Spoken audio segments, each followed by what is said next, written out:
आइए suspension system के बारे में हम बात कर रहे थे, उसी बात को थोड़ा सा और आगे बढ़ाते हैं। और सस्पेंशन सिस्टम तो आप लोग जानते ही हैं। और इसमें जो बेसिकली इसके जो मेन कंपोनेंट्स होते हैं वो स्प्रिंग होती है, डैम्पर होता है, शॉक एब्जॉर्बर जिसको बोल रहे थे, अभी बताया भी था आपको, और स्टेबिलाइज़र होता है जिसको हम एंटी रोल बार भी बोलते हैं। और लिंकेजेस सिस्टम्स बहुत सारे इसमें लिंकेजेस होते हैं, वो सब सारी चीज़ें भी आप जानते हैं, वो भी होता है। लेकिन बेसिकली ये दो तरीके का होता है, या तो ये रिजिड एक्सल सस्पेंशन होता है या इंडिपेंडेंट सस्पेंशन होता है। देखो, रिजिड एक्सल सस्पेंशन जो होता है वो अब यूज़ नहीं होता। कारण ये है कि उस पर राइडिंग कंफर्ट अच्छा नहीं होता, क्योंकि उस पर जो है अनस्प्रंग वेट ज़्यादा होता है, और ऑसिलेशंस और वाइब्रेशंस जिसको हम चाहते हैं मिनिमाइज़ करना, वो हम जब यूज़ होता था जिस समय, तब तो ये काफ़ी मिनिमाइज़ तो खैर कर ही लेता था, इसीलिए सस्पेंशन सिस्टम था ये।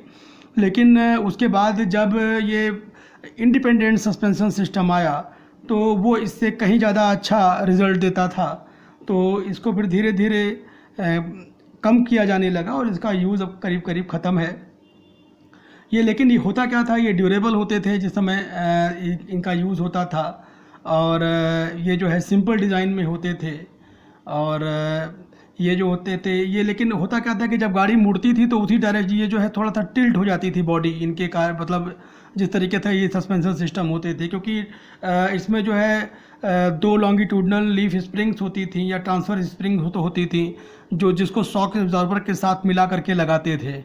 तो जैसा अभी आपने पीछे वाले डायग्राम में देखा था कि शॉक एब्जॉर्बर के साथ किस तरीके से लगा हुआ था, तो उस केस में क्या होता था, यहाँ लीफ स्प्रिंग और शॉक एब्जॉर्बर का कॉम्बिनेशन होता था। लेकिन ये थोड़ा सा जो है बस वही राइडिंग कंफर्ट और ऑसिलेशन जो है ये लेफ़्ट और राइट में थोड़ा सा जो है टिल्टिंग के कारण, ये जो है इसके कुछ ड्रॉबैक्स है, जिससे सस्पेंशन सिस्टम ये वाला इससे अच्छा एक मॉडिफाइड सस्पेंशन सिस्टम यूज़ किया जाने लगा, इंडिपेंडेंट सस्पेंशन सिस्टम, जो यूजुअली आजकल जितनी भी कार्स हैं, मॉडर्न कार्स हैं, जितने भी व्हीकल्स हैं, करीब करीब सब जगह ये यूज़ होता है। तो ये ज़्यादातर कॉमन है, ये हमने भी बताया आपको, और ये करीब करीब ये यूनिवर्सली अडॉप्टेड है, ऐसा बोल सकते हैं हम इसको। और ये फ्रंट व्हील में तो यूज़ होना ही होना है इंडिपेंडेंट सस्पेंशन सिस्टम। क्यों ऐसा होता है?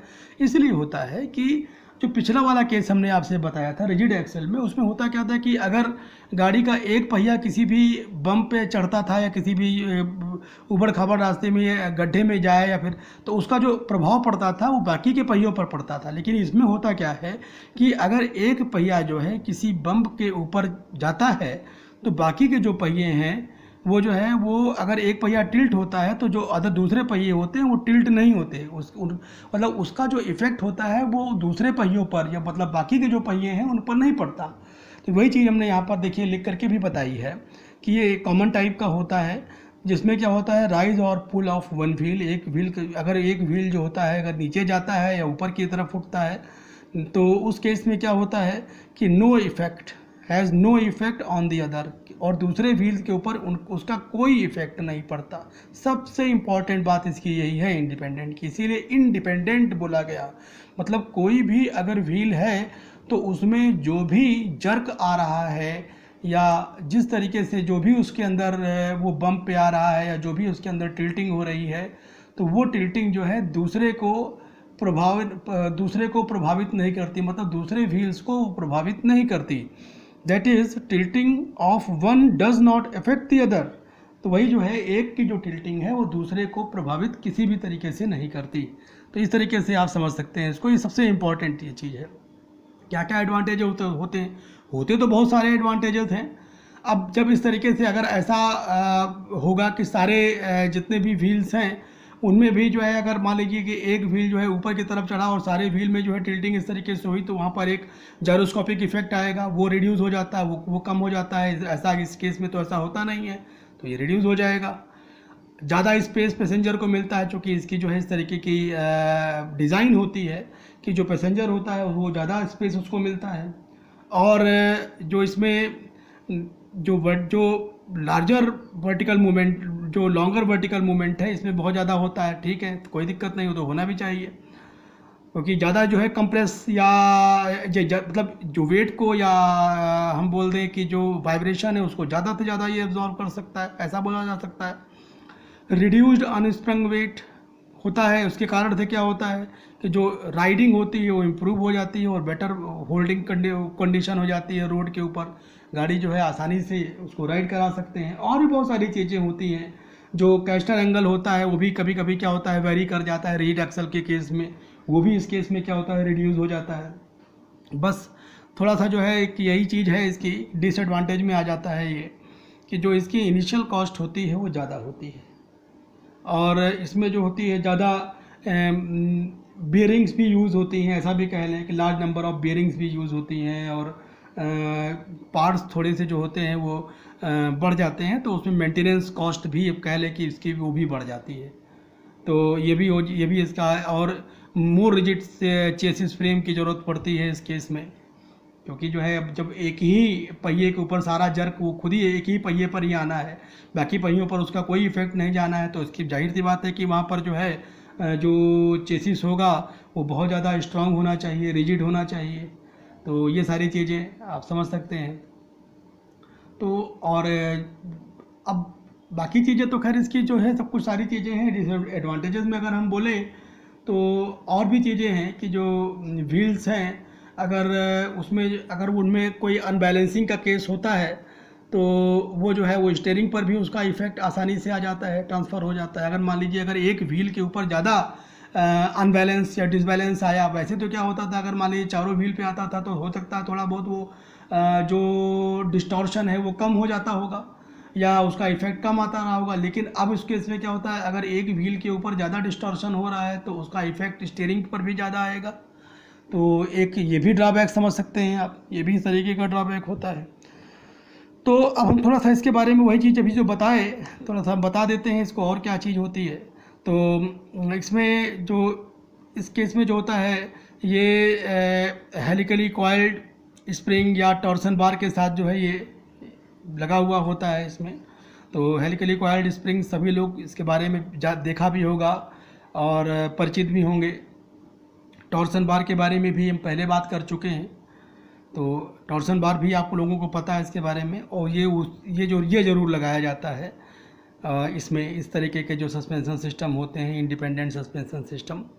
तो अगर ये वैसे तो जो है ये दोनों जो आगे के दोनों पहिए जो होते हैं और पीछे के दोनों पहिए होते हैं उन दोनों पर भी प्रोवाइड किया जाता है, लेकिन बेसिकली अगर हम आगे वाले दोनों पहियों के बारे में बात करें तो ये करीब करीब सभी जितने भी व्हीकल्स हैं सभी में प्रोवाइड किया जाता है।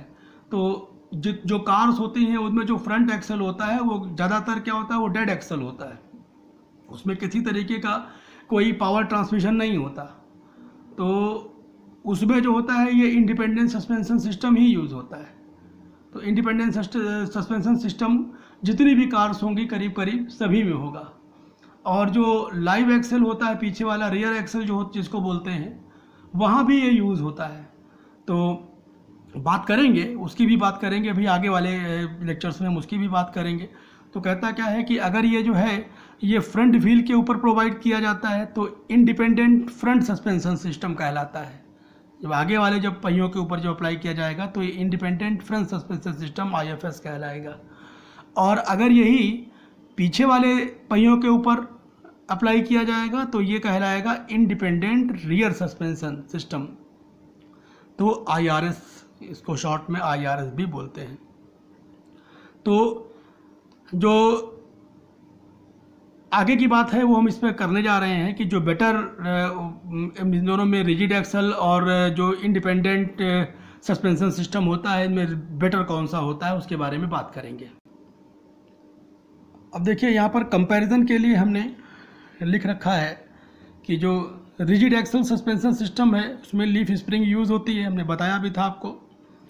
तो हमने कंपैरिजन के लिए देखिए यहाँ पर जो है कुछ पॉइंट्स लिख रखे हैं और उसी के साथ हम इसको बताने जा रहे हैं। जो रिजिड एक्सल सस्पेंशन होता है और इंडिपेंडेंट सस्पेंशन होता है उनमें क्या क्या अंतर होता है और किस तरीके से होता है। जैसे एक्सल कंडीशन के बारे में हम बात करें तो जो एक्सल कंडीशन होती है तो इसका एक्सल जो होता है वो टिल्ट होता है और जो व्हील्स होते हैं वो सब वो भी क्या होते हैं, टिल्ट्स होते हैं, अलग अलग झुके हुए होते हैं। टिल्ट मतलब झुके हुए होना।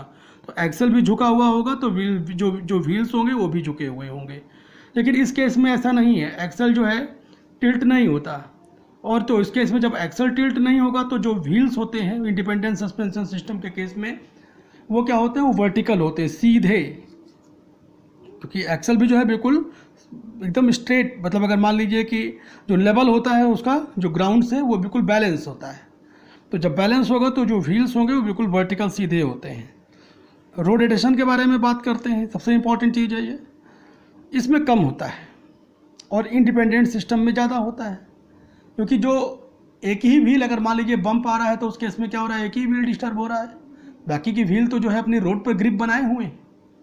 लेकिन इस केस में क्या है, अगर बम्प आ रहा है या कहीं पर जो है किसी गड्ढे में जा रही है गाड़ी, तो उस केस में क्या है कि जो और बाकी के व्हील्स हैं वो सब भी डिस्टर्ब हो रहे हैं। तो इस केस में जो ग्रिप होती है रोड से वो क्या होती है, कम हो जाती है।